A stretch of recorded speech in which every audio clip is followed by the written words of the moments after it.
नमस्कार एमपी। आप सभी का स्वागत है आज के सजीव फोन इन प्रोग्राम में। मैं हूं आपके साथ मोनिका। मैं हूं आपके साथ शुभ। जैसा कि आप सभी जानते हैं सजीव फोन इन प्रोग्राम है, तो इस प्रोग्राम में आप हमसे बात कर सकते हैं, आज के विषय से संबंधित हमसे प्रश्न पूछ सकते हैं। हमारे नंबर्स जल्दी से आप नोट डाउन कर लीजिएगा ताकि आप इन नंबर्स को नोट डाउन कर लें और हमारे आज के विषय से जो संबंधित प्रश्न है वो पूछ सकें। जैसा कि शुभ हम सभी जानते हैं कि बहुत कुछ खास लाने का प्रयत्न करते हैं हम हमारे कार्यक्रम में। लगातार पिछले लगभग 5 से 6 वर्षों से हम लोग आपके साथ सप्ताह के 6 दिन आपके पास आते हैं और हर उस विषय पर बात करने का प्रयास करते हैं जो हमारे जीवन को तो प्रभावित करता ही है, साथ ही देश को और समाज को भी प्रभावित करके उसे और बेहतर बनाने का प्रयास करता है। मोनिका, बिल्कुल सही कहा आपने। तो चलिए ये सारी बातें करेंगे, लेकिन सबसे पहले आपको आज की तिथि बता देते हैं।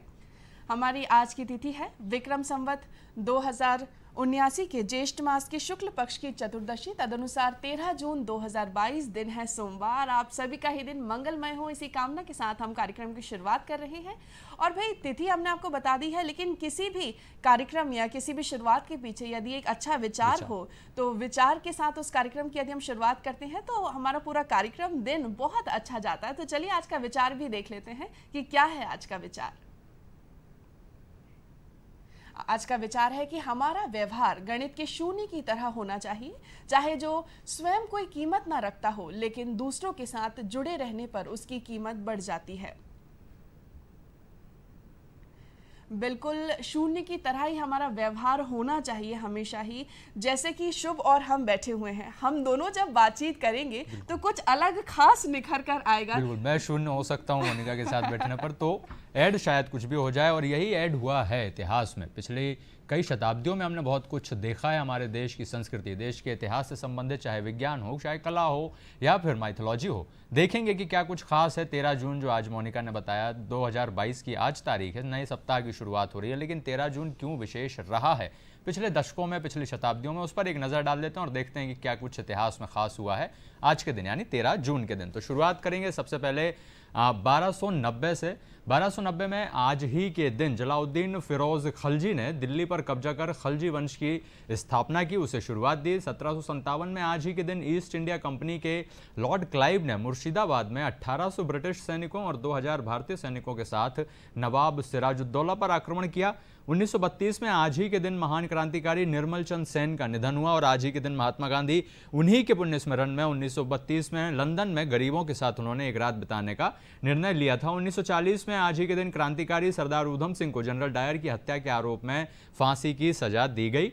1943 में 13 जून को ही नेताजी सुभाष चंद्र बोस ने जर्मनी से टोक्यो के लिए सबमरीन के द्वारा यात्रा शुरू की। ये इतिहास में, ज्ञात इतिहास में सबसे बड़ी और सबसे पहली यात्रा है जो जर्मनी से टोक्यो के बीच सबमरीन से गुप्त रूप से की गई हो। नेताजी जाने ही जाते थे मोनिका इन्हीं सारी चीज़ों के लिए, चाहे भारत में रहते हों चाहे फिर भारत के बाहर उन्होंने जो भी काम आज़ाद हिंद फौज की स्थापना से लेकर किए हों। बिल्कुल सही कहा आपने। तो ये तो बात हो गई आज के इतिहास की। चलिए अब आज पे आते हैं, यानी कि आज के खास विषय पर आते हैं और देखते हैं कि क्या है हमारा आज का विषय। हमारा आज का जो खास विषय है वो बेहद खास है। आज हम बात करने वाले हैं पर्यावरण संरक्षण और हम। पर्यावरण हम सभी के लिए कितना महत्वपूर्ण है ये सब हम जानते ही हैं, लेकिन कहीं ना कहीं जागरूकता की कमी होती है। कहीं ना कहीं हम ये बोल सकते हैं कि हम अवेयर होते हुए भी वो काम नहीं करते हैं जो हमें करना चाहिए। कैसे कर सकते हैं, किन बातों का खासा ख्याल रखना चाहिए, इन सभी विषयों पर बात करेंगे। हमारे साथ हमारे आज के अतिथि स्वागत करना चाहेंगे। सबसे पहले स्वागत करते हैं श्री HC गुप्ता जी का। नमस्कार सर, आपका बहुत बहुत स्वागत है कार्यक्रम में। नमस्कार जी। साथ ही साथ हमारे साथ मौजूद हैं डॉक्टर अमित कुमार जी। अमित जी, आपका भी बहुत बहुत स्वागत है। और मैं अपने दर्शकों को भी बता दूं कि जैसे मोनिका ने आपको बताया कि नमस्कार एमपी लाइव फोन इन कार्यक्रम है, तो आप सीधे जुड़कर हमसे बात कर सकते हैं अपने सवाल, या जैसे मोनिका ने कहा कि आज का विषय जो है वो जागरूकता से संबंधित ज़्यादा है, तो क्या कुछ आप बताना चाहते हैं पर्यावरण के बारे में? क्या कुछ आप कुछ खास ऐसा कर रहे हैं, विशेष कर रहे हैं अपने क्षेत्र में जिसके बारे में आप लोगों को सूचित करना चाहते हैं, तो उसकी भी बात रख सकते हैं। टेलीफोन नंबर्स लगातार आपकी स्क्रीन पर फ्लैश हो रहा है, मैं भी एक बार आपको बता देता हूँ। 07552660049 लैंडलाइन नंबर है और 180023300040 ये टोल फ्री नंबर है। दोनों नंबर्स पे कॉल करके आप अपनी राय, अपनी जागरूकता से जुड़े हुए कोई भी सवाल अगर आप जानना चाहते हैं, पूछना चाहते हैं, तो वो भी रख सकते हैं। सबसे पहले मोनिका गुप्ता सर से हम लोग शुरुआत करेंगे। बिल्कुल सही कहा। तो गुप्ता जी से हम शुरुआत करते हैं। सर, आप हमें सबसे पहले ये बताइए कि पर्यावरण ये एक ऐसा विषय है जिसके बारे में जितनी बात की जाए कम है, लेकिन शुरुआत यही करना चाहेंगे कि आप जो देख रहे हैं, अभी हाल ही में 5 जून को पर्यावरण दिवस निकला है। एक पर्टिकुलर दिन जब आता है उस दिन लोग बहुत ज्यादा जागरूक हो जाते हैं, बातचीत करते हैं, चर्चा करते हैं, हमें हमें क्या करना चाहिए, लेकिन उस दिन के बाद और उस दिन के पहले उस विषय पर बात होना बंद हो जाती है। तो क्या कारण पाते हैं? सबसे पहला तो हम यही जानना चाहेंगे। इसमें मूल जो चीज़ थी, जो हमारी वैदिक संस्कृति में कहा गया है कि क्षितिजल, पावक, गगन, समीरा, ये 5 तत्वों से बना हुआ है हमारा शरीर भी और हमारा पर्यावरण भी। तो ये पांचों चीज़ों को जब तक हम शुद्ध नहीं करेंगे, चाहे बाहर का पर्यावरण हो चाहे भीतर का पर्यावरण हो, तो बाकी जो भी एक्टिविटी करेंगे बड़ी वो रस्मदायगी होगी। तो जो बहुत सारी यौगिक संस्कृतियां हैं हमारी और बहुत सारी पद्धतियां हैं, चाहे वो किसी भी पद्धति में आप देख लीजिए, बाहर के पर्यावरण और भीतर के पर्यावरण की बात की गई है। बिल्कुल सही। अमित जी, आपसे एक चीज़ पूछें, क्योंकि आप सामाजिक संस्थाओं के साथ लगातार जुड़कर काम करते रहे हैं, क्या शासन प्रशासन ही है जो इन तरह की चीज़ों को आगे बढ़ा सकता है, या फिर लोगों की जिम्मेदारी को आप ज़्यादा महत्वपूर्ण मानते हैं जब हम पर्यावरण संरक्षण की बात करते हैं? तो लोगों के बिना जो भी एक्टिविटीज़ डिपार्टमेंट या सरकार करेगी वो सफल नहीं हो पाएगा अगर उसमें लोगों का सहयोग ना हो। जी। और लोगों के सहयोग के बिना कोई भी सरकारी या फिर जो भी कार्यक्रम है वो पूर्ण नहीं हो सकता। बिल्कुल। उनकी सहभागिता और उनका सपोर्ट वो अनअवॉइडेबल है, उसके बिना हम लोग आगे नहीं बढ़ सकते हैं। बिल्कुल। एक चीज़ गुप्ता जी, जैसे सर कह रहे हैं कि लोगों की सहभागिता बहुत ज़रूरी है, जागरूकता भी हम देख रहे हैं, मोनिका भी लगातार जो आपसे कह रहे हैं कि जागरूकता बहुत ज़रूरी है और शायद है भी, लेकिन हम अपनी जो निजी व्यस्तताएं हैं, जिम्मेदारियां हैं, उनको छोड़ करके इन सारी चीज़ों पर ध्यान नहीं देते। क्या शासन की तरफ से कुछ ऐसा लगातार किया जाता है जिसमें लोगों की सहभागिता, जो कार्यक्रम आप चला रहे हैं शासन की तरफ से, उनमें बनी रहे? जहाँ तक भोपाल शहर की बात है, हम लोगों ने अभी भी विश्व पर्यावरण दिवस पर 2 कार्यक्रम शुरू किए हैं। एक पौधों की ऑन डोर सर्विस, घर पहुंच सेवा, क्योंकि बहुत सारे लोग हमारी नर्सरी तक नहीं आ पाते हैं, तो वो हमारा व्हाट्सएप नंबर हमने डिस्प्ले किया है, तो वहाँ अपने पौधे बुक करा सकते हैं, तो वो उनके घरों पे भी वो पौधे पहुँच सकते हैं। अच्छा, बिल्कुल। तो ये जो नंबर सर मुझे बता रहे हैं, ये नंबर भी आपकी टेलीविजन स्क्रीन पर दिख रहा होगा। ये नंबर है 8120610496। ये व्हाट्सएप नंबर है, इस नंबर पर आप संपर्क कर सकते हैं। और जैसा कि सर ने हम सभी को बताया ही कि घर बैठे बैठे आप पौधे मंगवा सकते हैं। सर, कितनी क्वांटिटी में मंगवा सकते हैं और किस तरह के पौधे उपलब्ध हैं, कौन कौन से, इसकी जानकारी भी अपनी। भोपाल जो हमारा सामाजिक वानिकी वृत्त है, यहाँ 17 नर्सरीज हैं 5 जिलों में, और यहाँ लगभग हम लोगों ने 70 लाख पौधे तैयार किए हैं। अच्छा। 70 लाख में से लगभग 50 लाख पौधे वन क्षेत्रों में लगते हैं, वन विभाग लगाता है, और लगभग 20-25 लाख पौधे किसान हैं, बहुत सारे गवर्नमेंट के इंस्टीट्यूट्स हैं, पैरामिलिट्री सर्विसेज हैं, एयरपोर्ट अथॉरिटी है, स्मार्ट सिटी है, नगर निगम है, ये लोग मिल के लगाते हैं। अच्छा, एक चीज मोनिका, मेरा सवाल बिल्कुल हम ये सवाल पूछेंगे, लेकिन नंद स्वरूप मिश्रा जी बाराबंकी उत्तर प्रदेश से हमारे साथ जुड़ गए हैं। स्वागत है आपका, क्या प्रश्न है नंद स्वरूप जी? नमस्कार सर, मैं नंद स्वरूप मिश्रा हूँ बाराबंकी से। मैं जानना ये चाहता हूँ कि बढ़ती हुई आबादी, पानी की बर्बादी, मेरा प्रश्न है कि बढ़ती हुई आबादी, पानी की बर्बादी, घटता हुआ मेरा जल, बढ़ता हुआ प्रदूषण, जैसे धरा प्रदूषण है, वायु प्रदूषण, हमारा ध्वनि प्रदूषण है, जल प्रदूषण है, तो इसको बचाने के लिए आम को क्या करना चाहिए? शुद्ध अगर होगी वायु तभी लंबी हमारी होगी आयु। बिल्कुल, बहुत अच्छा प्रश्न है कि क्या कहना चाहेंगे सर? पहले तो हमें अपने आसपास का पर्यावरण सुधारना पड़ेगा, समाज का सुधारना पड़ेगा, और शने शने पूरे देश का सुधरेगा। जी बिल्कुल। तो आप अपने घरों में गमले से स्टार्ट कर सकते हैं, अगर ओपन गार्डन है तो बड़े वृक्ष लगा सकते हैं, अगर फार्म लैंड है तो वहाँ और भी वृक्ष लगा सकते हैं। और इसमें सरकार अपने तरफ से तो काफ़ी प्रयास करती है, लेकिन आम नागरिक को भी इससे जोड़ना चाहिए। मेरा सवाल जो मोनिका के उसमें हम लोग बात कर रहे थे सर, कि जो आप वृक्षों की बात कर रहे थे जो व्हाट्सएप नंबर के माध्यम से मंगाए जा सकते हैं, जो 20 लाख वृक्ष जो आप बता रहे हैं कि घरों पर भी वो, या इंस्टीट्यूट्स में, या अलग अलग जगहों पर, क्या कोई अपने फ्लैट में, जैसे होता है कि अब हम छोटे परिवारों को देख रहे हैं, छोटे छोटे 2 BHK 3 BHK अपार्टमेंट्स का दौर चला है, क्या बालकनी में भी ऐसे पौधों को मंगा करके लगाया जा सकता है? क्या वो भी आप सहयोग इस तरह का कर रहे हैं? इसमें चूंकि हम लोग का फॉरेस्ट डिपार्टमेंट है, तो फॉरेस्ट्री स्पीसीज ज़्यादा हम लोग तैयार करते हैं। इसके लिए हॉर्टिकल्चर डिपार्टमेंट की नर्सरीज हैं, नगर निगम की नर्सरीज हैं, और प्राइवेट बहुत सारी नर्सरीज हैं, तो छोटे काम आकार करें। के पौधे वहाँ से तो प्राप्त कर ये मैं दर्शकों को भी बताना चाहता हूँ कि जब आप इन नंबर्स पर कॉल करें, क्योंकि कई बार डिसअपॉइंटमेंट मोनिका बहुत ज़्यादा हो जाता है कि ज़्यादातर लोग जो हैं वो अपने घरों के लिए मंगाना चाहते हैं, तो ये आप ध्यान रखें कि ये जो फॉरेस्ट्री डिपार्टमेंट से रिलेटेड स्पीसीज हैं उनके पौधों के लिए आपकी मदद हो रही है। बाकी की जो नर्सरी बता रहे हैं गुप्ता सर, उनके माध्यम से आप वो सारे पौधे जो घरों में लगाए जा सकते हैं छोटे छोटे, जैसे हम तुलसी का पौधा देखते हैं, अभी हम लोग एक कार्यक्रम कर रहे थे उसमें तुलसी के पौधे को लेकर हम लोगों ने एक चर्चा की कि वो कैसे आपके घर के वातावरण को और साथ ही आपके आसपास के वातावरण को भी स्वस्थ शुद्ध रखता बना है। सकता है। बिल्कुल सही कहा, उतनी जगह आपके पास होनी चाहिए उस तरह के पौधे लगाने के लिए, तभी आप इन नंबर्स पर कॉल करके उन पौधों को अवश्य मंगवाइएगा। बिल्कुल। अमित जी, मैं आपसे जानना चाह रही हूँ कि कई सारे एनजीओज जो हैं वो बड़े प्रयत्नशील रहते हैं कि जगह जगह पर हम पौधे लगाएं, लोगों को अवेयर किए।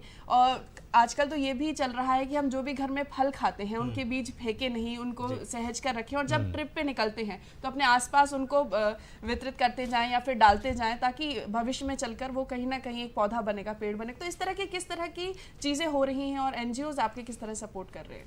देखिए, एनजीओज कई तरीकों से जागरूकता फैलाने की कोशिश करते हैं। उसमें जैसे आपने बताया कि जो हम फल खाते हैं उनके बीजों को डस्टबिन में ना फेंक के उनको इकट्ठा कर लें, और जब भी आप ट्रिप पे कहीं जाएं तो उनको फेंकें, ये एक तरीका हुआ।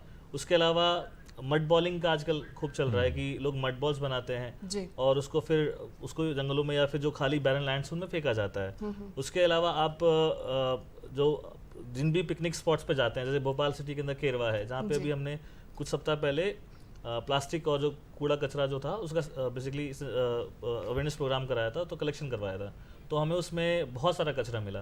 तो अगर हम रिस्पॉन्सिबली जाके उस जगह को एंजॉय करें, आप वहाँ जाते हैं, पिकनिक मनाते हैं, अच्छी बात है, लेकिन जब वापस आए तो अपना कूड़ा अपने साथ लेते आएँ। जी। और साथ ही वेस्ट सेग्रीगेशन का भी काम होना चाहिए, जैसे कांच है या फिर डिग्रेडेबल अगर वेस्ट है या फूड वेस्ट है, तो उन सबको अलग अलग जगहों पे, जैसे डिपार्टमेंट की गाड़ियाँ आती हैं उसमें अलग सेक्शंस होते हैं, सूखा कचरा, गीला कचरा या सैनिटरी पैड्स, तो उनको या इलेक्ट्रॉनिक वेस्ट, तो उनको उनकी सही जगह पे ही डालें, ताकि वो एक प्रोसेस कम हो जाएगा, एक स्टेप की। वो उसका सेग्रीगेशन में फिर एक बार और मेहनत लगेगी नगर निगम की या फिर दूसरी एजेंसीज की, तो हम उसमें उस तरीके से सहयोग कर सकते हैं। जी, बिल्कुल सही कहा आपने। और साथ ही साथ हम देखते हैं कि जब अवेयरनेस कैंप्स चलाए जाते हैं उस वक्त तो लोग बहुत ज़्यादा अट्रैक्ट हो जाते हैं, उनसे सक्रिय हो जाते हैं, लेकिन उसके बाद कहीं ना कहीं भूल जाते हैं। तो एक व्यक्ति की किस तरह जिम्मेदारी होती है पूरे साल भर, क्योंकि अभी तो मौसम भी बहुत अच्छा है पेड़ पौधे लगाने के लिए, जो जून का महीना शुरू हो रहा है बारिश का, तो इस बारे में आप क्या कहेंगे? इसके लिए सबसे ज़रूरी है पहली बात कि जो हर जो नागरिक है वो अपने आसपास को देखे और समझे और उसको एंजॉय कर पाए।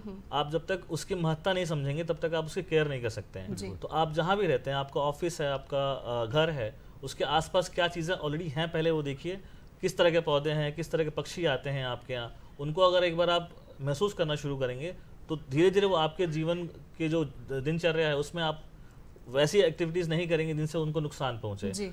तो बजाय एक दिन या 2 दिन के सेंसिटाइजेशन प्रोग्राम में आप खुश होकर जाते हैं, आप एकदम जागरूक हो जाते हैं कि हम ये करेंगे, आपको साल भर मोटिवेट होने के लिए ज़रूरत है कि आप उस अनुभूति को साल भर अपने साथ रखें, और जहाँ भी मौका मिले जैसे भी आप कंट्रीब्यूट कर सकते हैं, जैसे कि RRR हम बोलते हैं कि रीयूज़ करें या रिप्लेस करें या उसको रिसाइकिल करें, और आजकल रिड्यूस भी आ गया है, 4R आ गए हैं। तो उन चारों चीज़ों को अपने जो रेगुलर जीवन है उसमें अगर आप उसको लेके आएंगे, इम्प्लीमेंट करेंगे, तो आप बहुत बड़ा आपका सहयोग होगा अपने पर्यावरण को ठीक रखने में।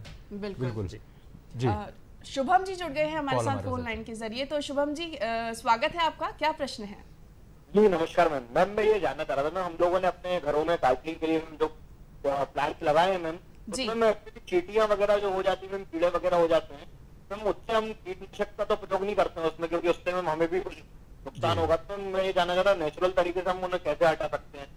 और मैम दूसरा क्वेश्चन ये था मेरा कि इंडोर प्लांटिंग के लिए मैम जो ऑक्सीजन लेवल मेंटेन करके रखें, घर के अंदर ठंडा करके रखें, उसके बारे में थोड़ा जानना चाह रहा था, हम कैसे प्लांट हम यूज कर सकते हैं इंडोर के लिए। जी जी गुप्ता सर, आपका बहुत अच्छा प्रश्न है जी। हमें कम से कम इंसेक्टिसाइड, पेस्टिसाइड यूज़ करना चाहिए, क्योंकि ये बिल्कुल घुलनशील नहीं है और इसके रेसिड्यूज रहते हैं। तो आप ये मान के चलिए जो भी इंसेक्टिसाइड, पेस्टिसाइड आप यूज़ करेंगे अल्टीमेटली आपके फूड चेन के माध्यम से आपके शरीर में आएगा। जी। तो बेहतर तरीका ये है कि अगर आपके नीम की पत्तियां हैं या नीम का तेल है उसका उपयोग करेंगे तो वो एक रिपेलेंट का भी काम करेगा और खाद का भी काम करेगा। अच्छा, नीम का जो तेल है उसे अगर हम पौधे में डाल देते हैं तो वो रिपेलेंट के जरिए काम करता है, उसे उसी की जड़ में या फिर बाहर कहीं भी उसका यूज़ कर सकते हैं? मुख्य रूप से सॉइल में उसको मिक्स करना चाहिए, तो जो कीड़े मकोड़े हैं छोटे वो नहीं आएंगे। जैसे हम देखते हैं कि अनाज को जब हम स्टोर करते हैं तो नीम की पत्तियां रख देते हैं जिससे कीड़े मकोड़े नहीं आते, वैसे ही ये लाइव पौधों में भी ये काम करेंगे। चलिए, तो बहुत बहुत धन्यवाद ये सवाल के लिए, एक अच्छा सवाल उन्होंने पूछा। दूसरा, मड बॉल्स की बात अमित जी कर रहे थे, मोनिका, मैं अपने दर्शकों को भी बताना चाहता हूँ कि कई एनजीओज तो काम कर ही रहे हैं, साथ ही अब ऑनलाइन गिफ्टिंग के चलन में भी मड बॉल्स का उपयोग बहुत हो रहा है। तो अगर आप किसी के जन्मदिन में जा रहे हैं या किसी की शादी में जा रहे हैं तो मड बॉल्स को भी एज अ गिफ्ट भी आप उन्हें दे सकते हैं। और जैसे फिर अभी जो शुभम ने हमारे सवाल पूछा है कि उनके घर में ही जब इंडोर जो फैसिलिटीज़ वो यूज़ कर रहे हैं पौधों की, वृक्षों को लगाने की, उसमें भी आप उसका फ़ायदा कर सकते हैं। तो डेली अवेयरनेस की जो हम बात कर रहे हैं मोनिका, उसका एक हिस्सा ये भी हो सकता है। दूसरी बात यह है कि मैं बार बार अपने कार्यक्रमों में चर्चा करता हूँ कि मध्य प्रदेश के मुख्यमंत्री शिवराज सिंह चौहान भी लगातार पिछले लगभग 2.5 सालों से रोज एक वृक्ष लगा रहे हैं। और ये अवेयरनेस के साथ साथ एक कार्यक्रम, बड़ा कार्यक्रम जब बनता है तो गुप्ता सर, आप मानते हैं कि इससे जनता के बीच में भी एक संदेश जाता है कि अगर जब हमारा जो लीड कर रहे हैं प्रदेश को, जब वो आगे आकर इस तरह का काम कर रहे हैं तो हम भी करें? नहीं, बिल्कुल अच्छी चीज़ें ऊपर से ही नीचे परकुलेट होती हैं। बिल्कुल। और ये बहुत अच्छा सकारात्मक कदम है हमारे माननीय मुख्यमंत्री जी का जी। और इससे प्रेरणा लेके बहुत सारे इंस्टीट्यूट्स और बहुत व्यक्तिगत स्तर पर भी लोगों ने प्लांटिंग शुरू करी है। अच्छा, जब हम व्यक्तिगत स्तर की प्लांटिंग की बात करते हैं अमित जी, तो आपको लग रहा है कि पहले के तुलना में अब लोगों के बीच में शायद ये अवेयरनेस ज़्यादा बढ़ी है कि वो अपने कॉलोनी हो, सोसाइटीज़ हो या घरों में भी इंडोर प्लांटेशन का ज़्यादा चलन बढ़ा है? जी बिल्कुल, बिकॉज अर्बनाइजेशन इतना हो गया कि स्पेस ही नहीं अवेलेबल नहीं है। पहले के टाइम पे बाग बगीचे होते थे घर के आसपास और घरों में वृक्ष होते थे। घर का जो साइज होता था काफ़ी बड़ा होता था, तो घर में आंगन में हो गया तो आंगन में वृक्ष होते थे, तो उसकी ज़रूरत महसूस नहीं होती थी कि आप गमलों में लगाएं। लेकिन अभी हम क्या है, हाई राइज बिल्डिंग्स में रहते हैं और हमारे पास एक छोटी सी बालकनी होती है, तो just to get stay connected with the nature हमको कुछ तो चाहिए। तो हम उसके बेसिकली रूप सिंबॉलिक ही समझ लीजिए, हम गमलों में पौधारोपण करते हैं और उनका रोज देखना या उनकी सेवा करना पसंद करते हैं। अगर हमारे आसपास उतने वृक्ष होते तो शायद हमें उसकी जरूरत ही नहीं पड़ती। बिल्कुल सही कहा आपने। ऋषि मोहन जी हमारे साथ जुड़ गए हैं ग्वालियर से। स्वागत है ऋषि मोहन जी, आपका क्या प्रश्न है? मैडम, मेरा क्वेश्चन ये है जी कि ये जिम्मेवारी पर्यावरण संरक्षण की हम लोगों की बहुत बड़ी जिम्मेवारी है, लेकिन अगर कोई व्यक्ति पर्यावरण संरक्षण की दृष्टि से पेड़ लगाना चाहता है तो सरकार क्या उसे जमीन उपलब्ध करा सकती है? या खाली जो जगह है सरकारी उसमें अगर कोई पेड़ लगाता है तो कोई ऑब्जेक्शनेबल तो नहीं है बात? जी सर, क्या कहना चाहेंगे इस बारे में? इसमें इसके दो स्वरूप हैं इस प्रश्न के। फॉरेस्ट एरिया में तो मैंडेट फॉरेस्ट डिपार्टमेंट का है, तो फॉरेस्ट डिपार्टमेंट लगाता है पौधे, और बाकी जो रेवेन्यू एरियाज है, ग्राम पंचायत के एरिया हैं और ऐसी कम्युनिटी लैंड है तो बिल्कुल हम उसमें लगा सकते हैं। अच्छा, बिल्कुल। यहाँ की अगर आप ऐसा करना भी चाहते हैं तो वहाँ के जो भी शासकीय अधिकारी होते हैं उनसे आप बात कर सकते हैं, इजाज़त ले सकते हैं, और यदि वो आपको इजाज़त देते हैं तो उसके बाद आप वहाँ पर जाके वृक्षारोपण कर सकते हैं। अमित जी, अगर आप कोई प्रक्रिया बताना चाहें ऋषि मोहन, क्योंकि वो सवाल अच्छा है कि अगर जैसे मान लीजिए कोई करना चाह रहा है और वो जगह ऐसी है कि आज आपने वृक्षारोपण किया, उस साल भर बाद या 1.25 साल बाद वहाँ पर अगर कोई और कार्यक्रम शुरू हुआ तो वो उखाड़ दिया गया, तो वो किसी फायदे का होता नहीं है। क्या जब एनजीओ इस तरह के कार्यक्रम करते हैं तो पहले एक पूरी प्रक्रिया फॉलो करते हैं? जी बिल्कुल, एनजीओ जब भी इस तरह के प्रोग्राम्स ऑर्गेनाइज करते हैं तो पहले हम डिपार्टमेंट से या जो भी कंसर्न अथॉरिटी है उनसे परमिशन लेते हैं, उनके साथ मिलकर काम करते हैं। जी।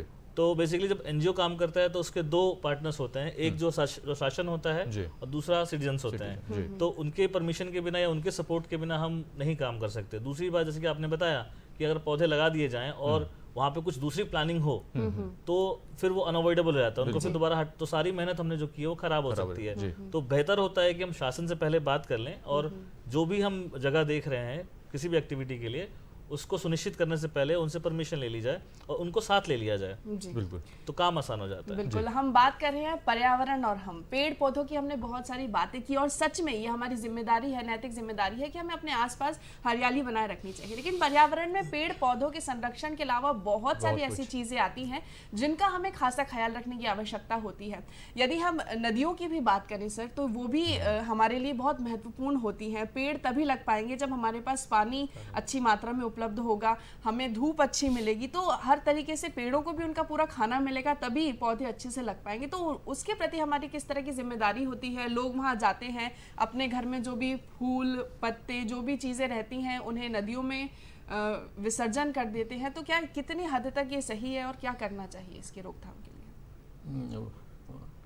बेसिकली पानी वहीं रहेगा जहाँ पेड़ रहेंगे। जी। आप जितनी भी नदियों के स्रोत देख लीजिए, वो जंगल से ही निकली हैं। 90% रिवर्स हैं, वो सब जंगलों से ही निकली हैं। जी।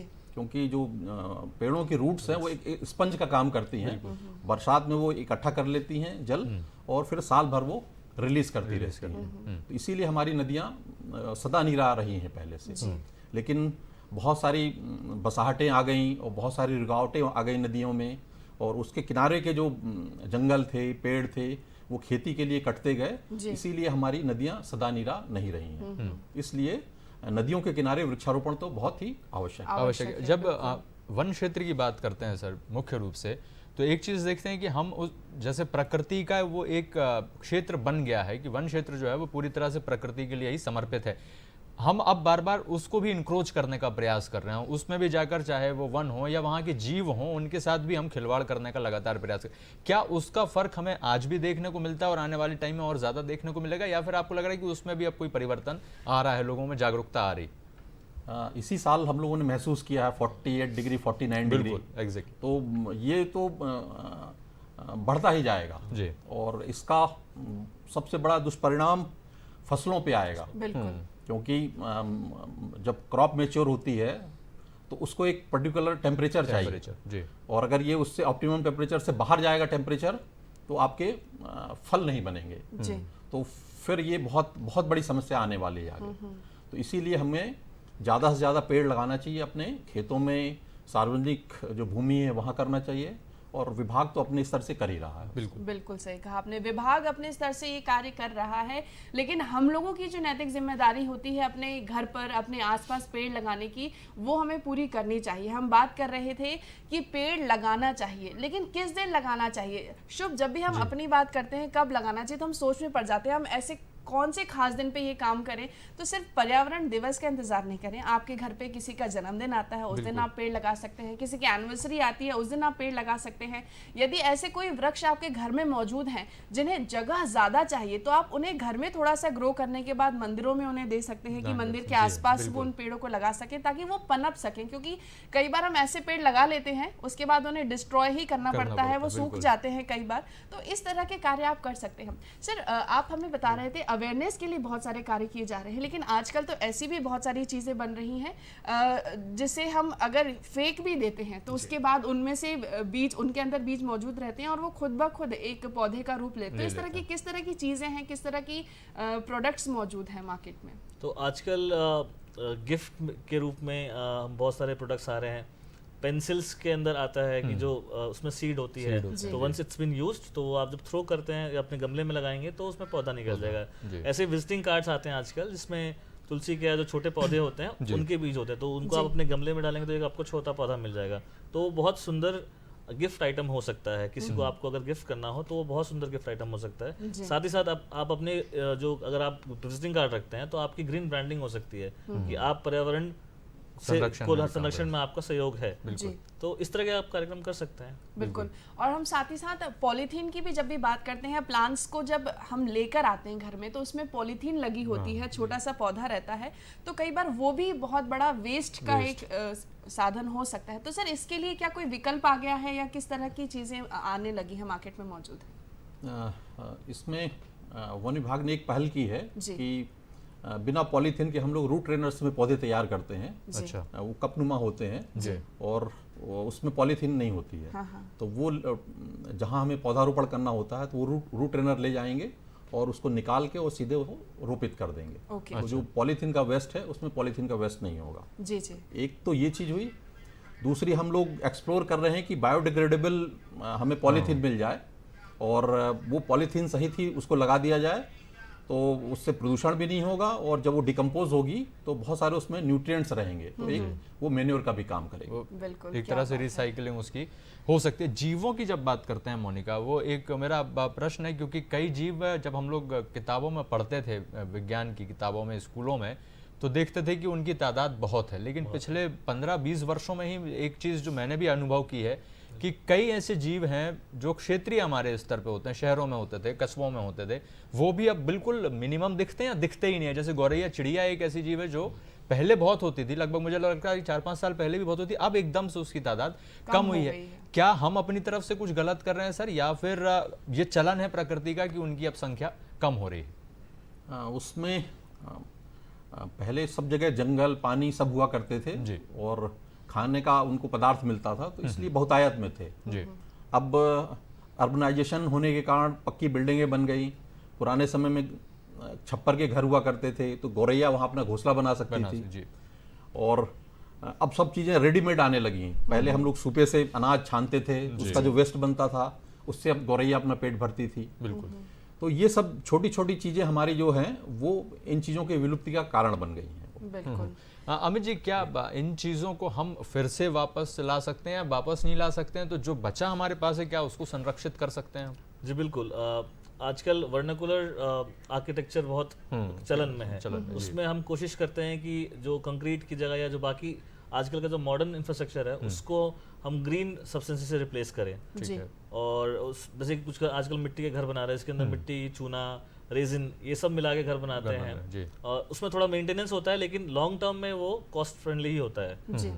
इसी के साथ साथ आप ये सोलर वगैरह यूज कर सकते हैं अपने छप्परों पर लगा, से आपका बिजली कंजप्शन वगैरह घट सकता है।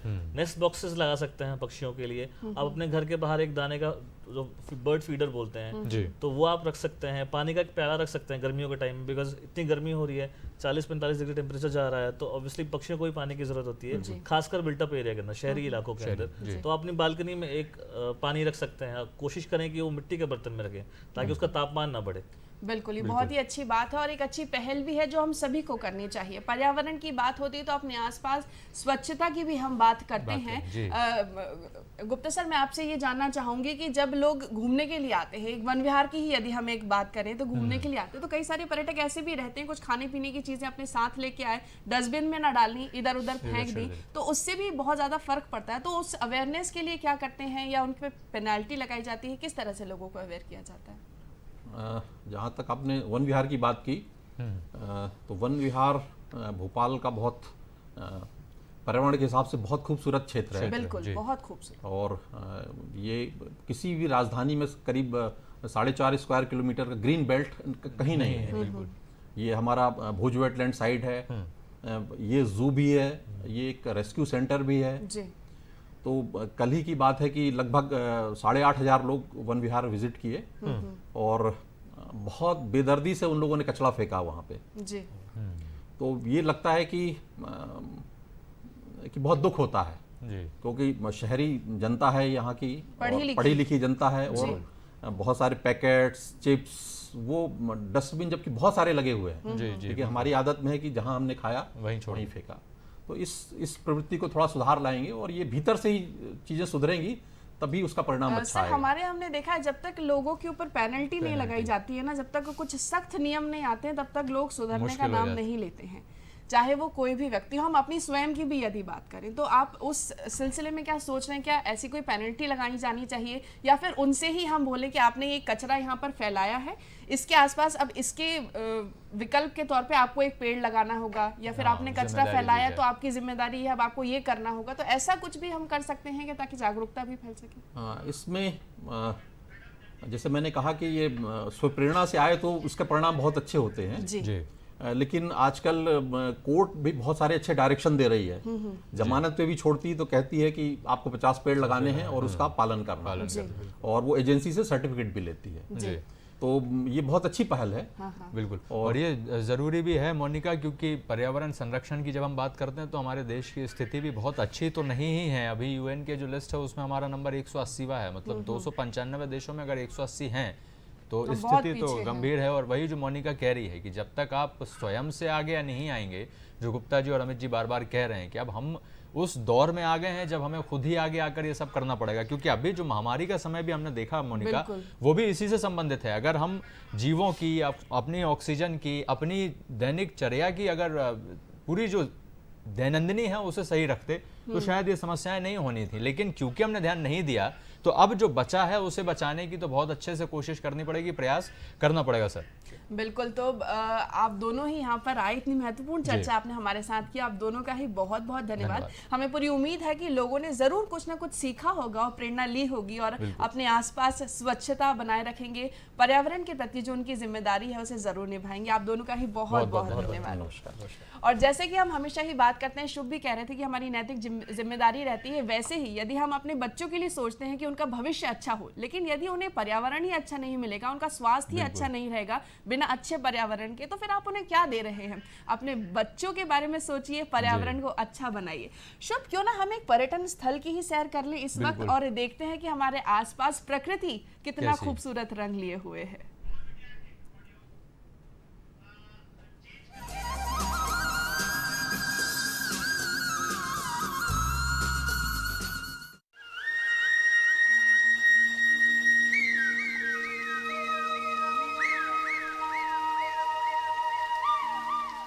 हम निकल दिए करने दर्शन मांडरे की माता के।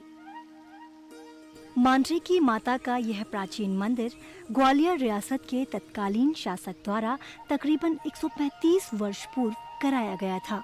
यहाँ देवी माँ की भव्य मूर्त महाकाली अष्टभुजा महिषासुर मर्दिनी के रूप में स्थापित है। यहाँ सुबह सुबह का नजारा मन को मंत्रमुग्ध कर देता है। घंटों की ध्वनि, माँ के जयकारे और मधुर भजनों को सुनकर स्थानीय वासी अपनी सुबह की शुरुआत करते हैं।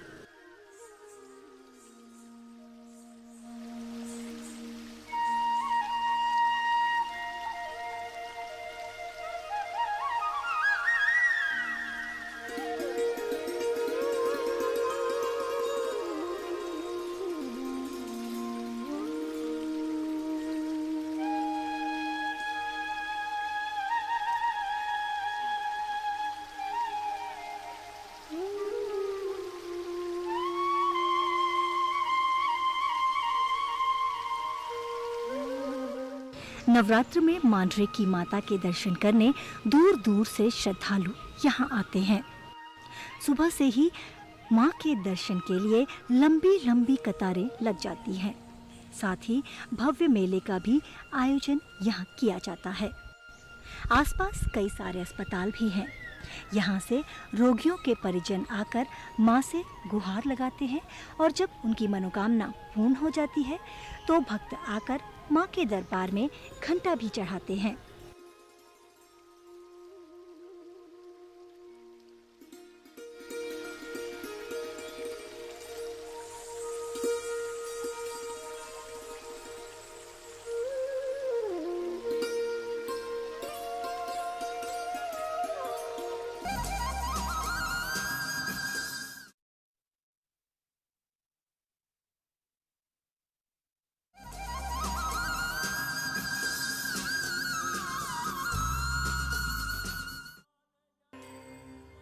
हमने नीमच के बरूखेड़ा के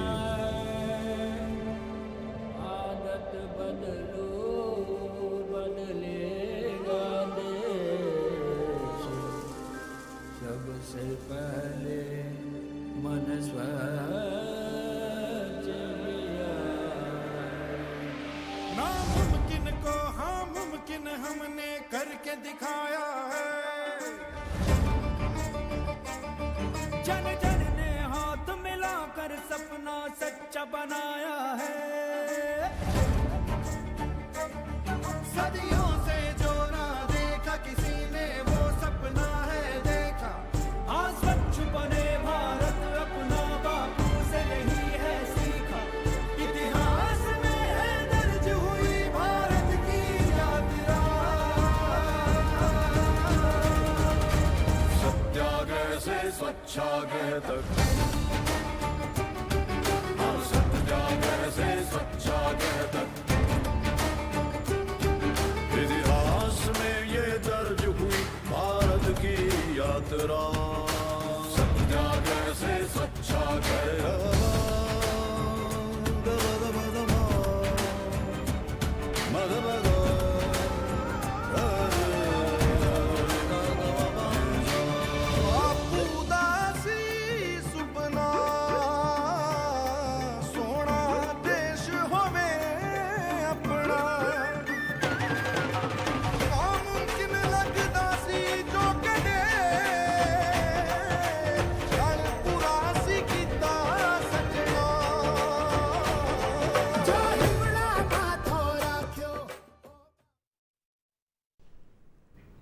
तो आइए अब हम चर्चा करते हैं हमारे अगले विषय पर। हमारा जो विषय है वो बहुत ही खास है। अभी तक हम पर्यावरण के बारे में चर्चा कर रहे थे, कैसे जागरूकता होनी चाहिए लोगों में, इस बारे में बात कर रहे थे। लेकिन पर्यावरण से संबंधित कानून कौन कौन से हैं, इस विषय पर अब हम चर्चा करने वाले हैं। हमारा विषय यही है, पर्यावरण संबंधी कानून। और इस विषय पर बात करने के लिए हमारे साथ हमारे अतिथि मौजूद हैं। हमारे साथ मौजूद हैं professor doctor Rajiv Khare ji, dean post graduation studies NLIU Bhopal. Sir, आपका बहुत बहुत स्वागत है। Thank you. और सर, जैसे हम लोग अभी जब पिछले इसमें बात कर रहे थे पर्यावरण जागरूकता के बारे में, तो पेनल्टी को लेकर एक बात आ रही थी। मैं आपसे जानना चाहता हूँ सबसे पहले कि देश का संविधान जो है, जब पर्यावरण की बात आती है तो किस तरह की जिम्मेदारियाँ, किस तरह के कर्तव्य निर्धारित करती है हमारे लिए? आपके सभी दर्शकों को मेरा नमस्कार। और ये अत्यंत प्रसन्नता का विषय है मेरे लिए ख़ास तौर से, क्योंकि एक कानून का एक स्टूडेंट होने के नाते मैं आप लोगों से अपने कुछ तजुर्बे और कुछ कानून की जो बातें हैं, जो मेरी जानकारी में है, वो देना चाहूँगा जी। सर्वप्रथम बहुत अच्छा प्रश्न आपने किया कि संविधान में हमारी सभी की क्या क्या जिम्मेदारियाँ हैं पर्यावरण के प्रति जी। क्योंकि संविधान वैसे भी देश का सर्वोच्च कानून है, और जो चीज़ वहाँ पे लिखी है उसका पालन करना हम सभी का कर्तव्य भी है, जिम्मेदारी भी है, और हमें करना भी चाहिए। बिल्कुल। तो मैं आपसे कहूँ कि जब संविधान हमारा शुरू हुआ 1950 में, उस समय पर्यावरण को लेकर के सीधा कोई भी अनुच्छेद या कोई भी प्रावधान नहीं किया गया। किंतु जब हम 1976 तक आते आते उसके बीच में एक छोटी सी एक चीज़ है जो दर्शकों को जाननी चाहिए कि 1972 में विश्व स्तर पर यूनाइटेड नेशंस ने एक कॉन्फ्रेंस करवाई थी ऑन ह्यूमन एनवायरनमेंट। हम लोग उसको Stockholm conference on human environment के नाम से जानते हैं। और वहाँ पे सभी देश जब एकत्र हुए तो जो सबसे बड़ी समस्याएं जो उभर के आई उस पूरी कॉन्फ्रेंस के दौरान, तो उसमें 3 प्रमुख बातों का उल्लेख किया गया। हम ट्रिपल P के रूप में मैं कहता हूँ कि एक तो उसमें जनसंख्या, दूसरा प्रदूषण, और तीसरा गरीबी, पॉवर्टी, पॉपुलेशन, पोल्यूशन। और फिर एक वहाँ पे एक एग्रीमेंट हुआ समस्त देशों के बीच में कि हम अपने अपने देश के कानून इस ढंग से सुदृढ़ करें या बनाएं अगर आवश्यकता है, कि जिससे हम अपने पर्यावरण को बचा सकें, ताकि मानव जाति के साथ साथ अन्य प्राणी जाति या अन्य जितने भी ऑब्जेक्ट्स हैं वो सब सुरक्षित रह सकें। और उसके तत्पश्चात हम लोगों ने देश में आकर के 1972 में ये हुआ। 1974 में हमने सबसे पहले एक हमारे देश में एक जल प्रदूषण को लेकर के एक बिल पार्लियामेंट में बहुत दिनों से लंबित था। अच्छा। 1962 से जी। और वो पास नहीं हो पा रहा था किन्हीं वजहों से, कभी संवैधानिक जो प्रावधान है उनकी वजह से, कभी कुछ और। बहरहाल इस 1972 की कॉन्फ्रेंस से इस बात को काफ़ी बल मिला, और वो जो 12 वर्षों से लंबित बिल था हमारे यहाँ, पहले तो उसको पास किया गया। ठीक है। जिसको हम जल प्रदूषण वाटर एक्ट हम कहते हैं, मुझे हिंदी और इंग्लिश का जल प्रदूषण अधिनियम। हाँ, जल प्रदूषण अधिनियम 1974 में पास किया गया। तत्पश्चात जब देखा गया कि हमारा संविधान जो देश का सर्वोच्च कानून है उसमें भी प्रावधान करने की आवश्यकता है, तो देश में 42वें संविधान संशोधन के द्वारा 2 महत्वपूर्ण प्रावधान जोड़े गए। जैसा कि हम सबको विदित है कि हमारे मौलिक कर्तव्यों का पहले उल्लेख नहीं था संविधान। तो 1976 के 42वें संशोधन के द्वारा एक पार्ट 4A जोड़ दिया गया संविधान में, जिसमें मौलिक कर्तव्यों का ही वर्णन किया गया। साथ में एक directive principle of state policy है जो पार्ट 4 है हमारे संविधान का, उसमें एक अलग से, क्योंकि वो राज्य के नीति निर्देशक सिद्धांत हैं basically। तो वहाँ पे भी एक प्रावधान जोड़ा गया जिसको हम अनुच्छेद 48A कहते हैं या 48 का कहते हैं, जो कि पर्यावरण का संरक्षण एवं संवर्धन और वन तथा अन्य जीवों की रक्षा करने के लिए राज्य का क्या दायित्व है, इसके लिए प्रावधान बनाया गया। और वो प्रावधान ये क्या कहता है कि राज्य देश के पर्यावरण के संरक्षण तथा संवर्धन को और वन तथा अन्य जीवों की रक्षा करने का प्रयास करेगा। ये राज्य का दायित्व हो गया। बिल्कुल। और इस वक्त ये सारे जो नियम हैं हमारे दर्शक अपनी स्क्रीन पे देख भी पा रहे होंगे। Thank you for showing this. जी सर। और इसी के साथ जैसा कि मैंने जिक्र किया मौलिक कर्तव्यों का, तो वहाँ पे एक अनुच्छेद जोड़ा गया। वैसे तो 51A जो है वो पूरा एक चैप्टर ही है, उसमें एक क्लॉज है जी या छा कहें उसको। उसमें भी आप देख सकते हैं, इसमें आपकी स्क्रीन पे दिखाया गया है जो नागरिकों के कर्तव्य हैं। उसमें हमारा 51A जी में प्राकृतिक पर्यावरण जिसके अंतर्गत वन, झील, नदी और वन्य जीव हैं की रक्षा करें, उसका संवर्धन करें तथा प्राणी मात्र के प्रति दया भाव रखें, to have compassion for other living creatures. बिल्कुल जी। ये एक प्रावधान किया गया। और जब ये प्रावधान किया गया तो इसमें सबसे बड़ी बात जो मैं छात्र होने के नाते हमेशा इस बात पे जोर देता हूँ कि जो इस अनुच्छेद का जो लास्ट क्लॉज है, to have compassion for other living creatures, उसमें शायद हम जितने भी अन्य प्राणी हैं, कीड़े मकोड़े हैं या जो भी हमारा इस पर्यावरण के संवर्धन में सारी चीज़ें जो काम आती हैं, उनका सबका संरक्षण करना हमारा दायित्व हो गया। जैसे पर्यावरण में ये जो वन्य जीव हैं, वन्य प्राणी हैं, उनका क्या योगदान है, ये भी हमें जानने की आवश्यकता है। होता क्या है कि हम कभी सामाजिक व्यवस्था के कारण या कभी धार्मिक अंधविश्वास के कारण बहुत सारे आप देखते होंगे कि जानवरों को कई प्रकार से इस्तेमाल करते हैं, कभी बलि के रूप में, कभी सर्कस में, कभी कहीं जो गलत भी। जैसे जालीकट्टू एक प्रथा है तमिलनाडु में। तो उन सब चीज़ों का, जबकि हम ये भूल जाते हैं कि पर्यावरण को सुरक्षित रखने और उसको मजबूती देने का काम जितना वन्य प्राणी करते हैं उतना शायद हम नहीं कर सकते। एक पूरा लाइफ साइकिल ही वहाँ से चल के परजीवी पराजीवी बात भी कर रहे थे। क्योंकि पर्यावरण को अगर हम देखें तो हमारे अंदर कितने सारे बैक्टीरिया हैं जो इस शरीर को चलाते हैं। ठीक उसी प्रकार पर्यावरण में भी बहुत सारे जीव जंतु हैं जो सब मिलजुल करके इस पर्यावरण को संतुलित रखते हैं।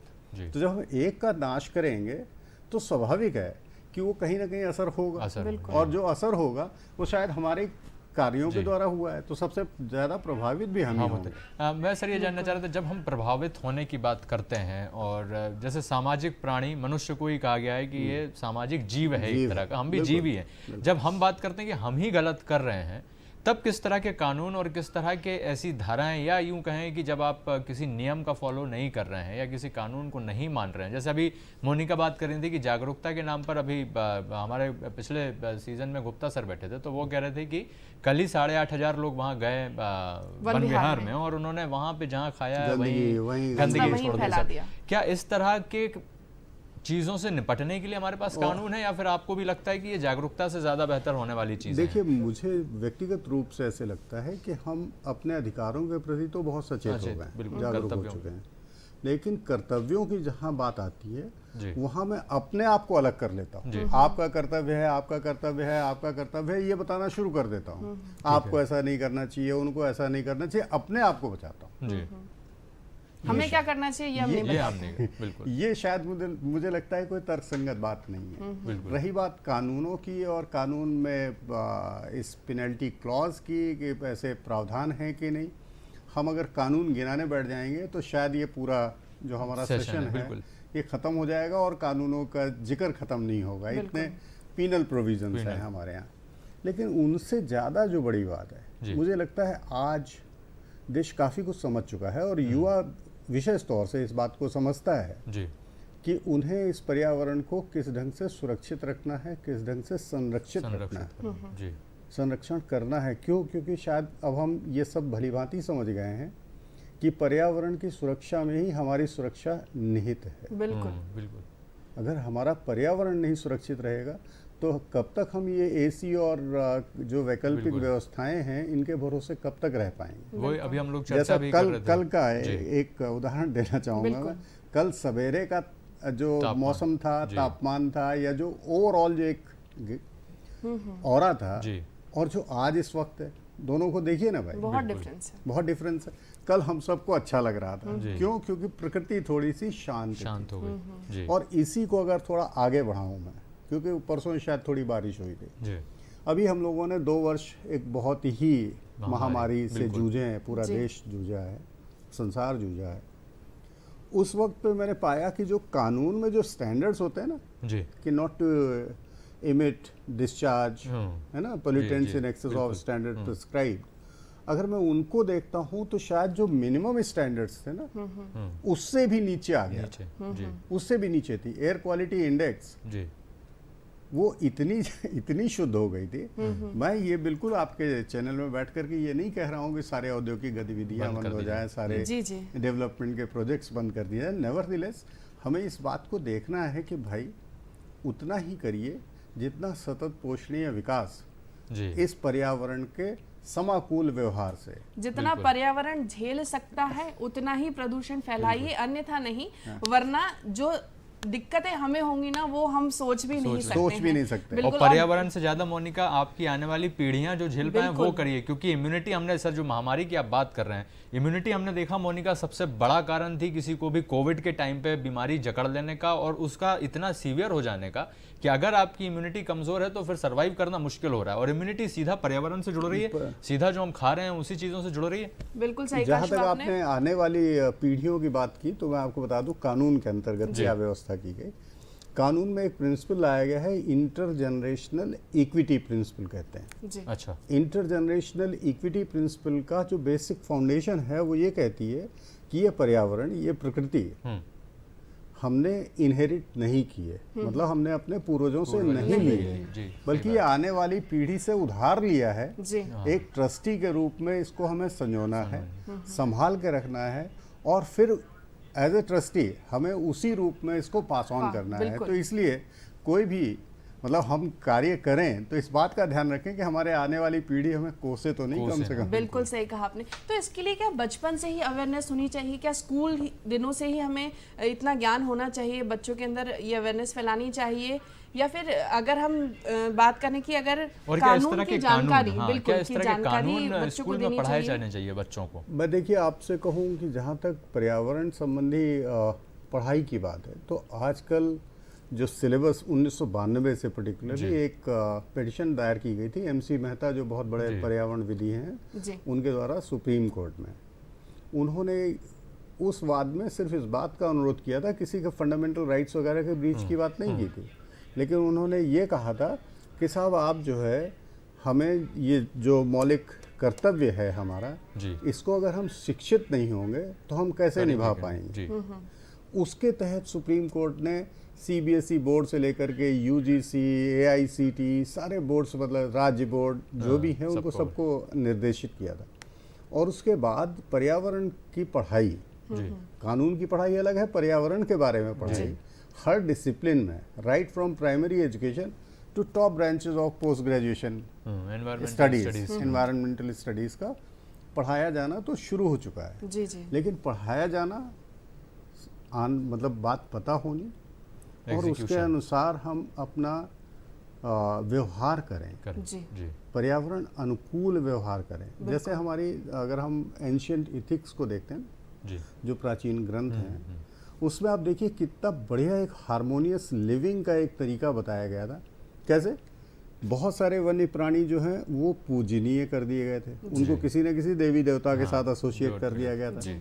बहुत सारे पेड़ हैं, जो पौधे हैं, वृक्ष हैं, चाहे तुलसी हो, चाहे वट हो, चाहे आंवला हो, पीपल हो, सबकी पूजा करते थे। तो सबके अपने अद्भुत गुण भी हैं, अद्भुत गुण भी हैं कि जिसकी आप पूजा करेंगे। जो मैं जो समझ पाया उस सब चीज़ों से, कि जिस चीज़ को आप पूजते हैं उसको आप नुकसान तो कतई नहीं पहुंचाने की कोशिश करेंगे। बिल्कुल। वो जो हमारी शैली थी, जीवन शैली थी, वो शायद कहीं धीरे धीरे ये पाश्चात्य सभ्यता और डेवलपमेंट की होड़ में वो कहीं पीछे छूट गई। लेकिन अब मैं देख रहा हूँ जैसे कानूनों की बात करें तो 1976 से हम रुक गए कि उसके बाद जैसा कि कुछ नहीं हुआ, ऐसा बिल्कुल नहीं है। 1981 में हमने एक वायु प्रदूषण अधिनियम बनाया। 1986 में, क्योंकि उसके पहले दो बड़ी बड़ी घटनाएं हुई, एक तो अपने भोपाल में ही भोपाल गैस कांड जो हुआ था, और उसके ठीक एक वर्ष पहले दिल्ली में एक ओलियम गैस लीक का एक केस हुआ था। इसलिए 1986 में फिर हमने एक समुचित, पहले जल एक अंग है पर्यावरण का, वायु एक उसका हिस्सा है, समझ रहे हैं, वाइल्ड लाइफ प्रोटेक्शन एक उसका अंग है। इन सबको अलग अलग कानून तो थे हमारे पास, लेकिन एक समेकित कानून, कॉम्प्रिहेंसिव लॉ, एक पर्यावरण संरक्षण अधिनियम के रूप में हमारे देश की पार्लियामेंट ने 1986 में पास कर दिया। उसके साथ साथ फिर 1992 में संविधान में फिर संशोधन किया गया, जब ये हमारी पंचायती राज संस्थान जो है, नगरीय निकाय एवं पंचायती राज जो संस्थाएं हैं, इनको संवैधानिक दर्जा दिया गया 1992 में, 73rd और 74th अमेंडमेंट के रूप में। और उसको दर्जा देने के साथ साथ उनकी जो ड्यूटीज़ हैं उसका भी एक बाकायदा एक अलग से शेड्यूल लगाए गए, शेड्यूल 11 और 12 कॉन्स्टिट्यूशन में और ऐड किए गए इन्हीं अधिनियम इसी क्या बोलते हैं पर्यावरण संशोधन में, इसी 1992 के संशोधन के द्वारा। तो आज नागरिकों के कर्तव्य है, राज्य का दायित्व है, नगरीय निकायों का दायित्व है, ग्राम पंचायतों का दायित्व है, दायित्व तो सबके हैं, लेकिन उनका निर्वहन कौन कर रहा है? सरकार ना करे तो हम उंगली उठाते हैं। आप मानेंगे कहीं गंदगी पड़ी हो तो हम बस ये कह देते हैं कि साहब यहाँ बहुत गंदा है, पता नहीं नगर निगम क्या कर रहा है, हमें पानी नहीं मिल रहा है, पता नहीं नगर निगम क्या कर रहा है, हमें ये नहीं मिल रहा है, वगैरह वगैरह। लेकिन हमें स्वयं क्या करना चाहिए? वैसे मुझे आपके चैनल पे ये कहना नहीं चाहिए, लेकिन हमें कहीं झांकने की ज़रूरत है। बिल्कुल। एक छोटा सा व्यक्तिगत उदाहरण कि आप रहते हैं तो अपने घर को तो साफ करके कचरा ले आते हैं बाहर, जबकि नगर निगम की व्हीकल आती है रोज कचरा कलेक्ट करने।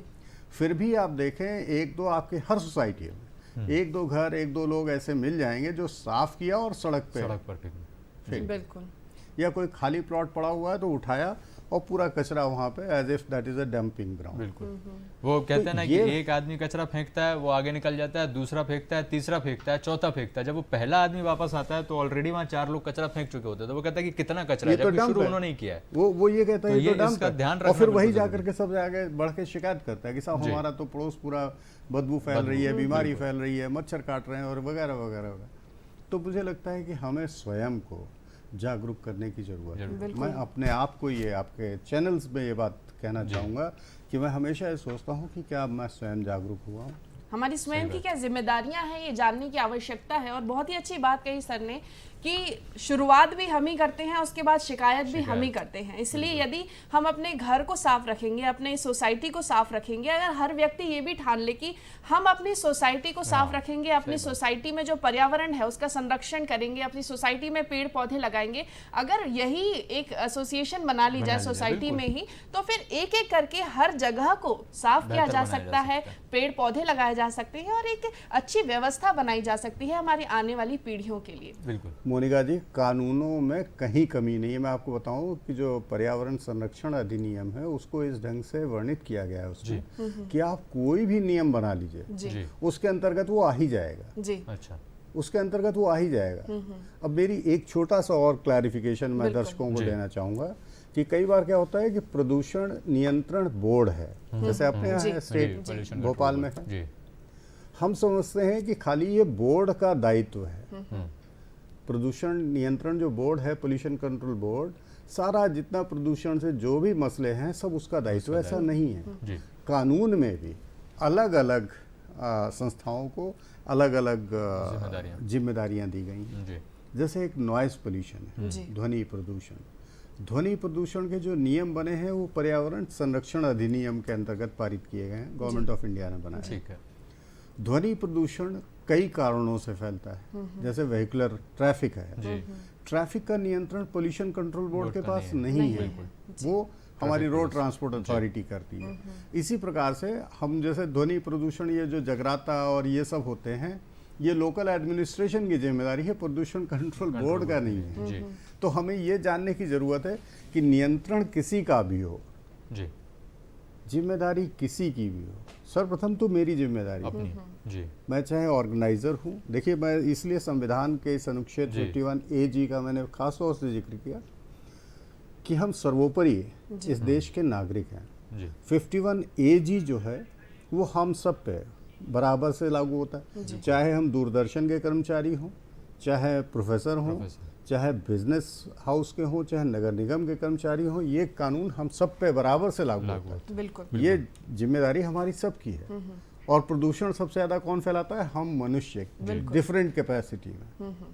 समझ रहे हैं? बिल्कुल। तो हमें पहले, सबसे पहले इस ढंग से जब हमारे समक्ष कोई बात आए तो कम से कम हम तो उसमें नहीं पीछे ना हटें। जी, बिल्कुल। और बिल्कुल। यही जो जागरूकता की बात खरे सर कर रहे हैं वो बहुत आवश्यक है, खुद को पहले आगे लाकर और अपनी जिम्मेदारियों को पूरा करना, चाहे वो ध्वनि प्रदूषण हो, वायु प्रदूषण हो, जल प्रदूषण हो, सारी की समस्याएं हम देख रहे हैं, चाहे हैजा जैसे रोग हों या फिर दूसरी समस्याएं हों, ध्वनि प्रदूषण से होने वाले नुकसान जो हैं वो सारी चीज़ें हम जानते हैं। लेकिन जो एक छोटी सी बात है कि हम अपने निजी जीवन में इतना व्यस्त हो जाते हैं मोनिका कि ये जो हमारी जिम्मेदारियां, सामाजिक जिम्मेदारियां हैं, इन्हें हम छोड़ देते हैं, इन्हें हम पीछे हटा देते हैं। बिल्कुल सर, आप यहाँ पर आए, आपका बहुत बहुत धन्यवाद इतनी Thank you. महत्वपूर्ण जानकारियां देने के लिए। Thank you हम so फिर very much. मिलेंगे आपसे, कुछ नई बातें करेंगे और यही प्रयत्न करेंगे कि हम अपने आसपास अपनी जो जिम्मेदारियां हैं क्या निभानी चाहिए, कैसे अपने कर्तव्यों का पालन करना चाहिए और देश की उन्नति में कैसे योगदान देना चाहिए, इस विषय पर बात करेंगे। इस कार्यक्रम को आज हम यही विराम देते हैं। हमें अनुमति दीजिए। नमस्कार। नमस्कार।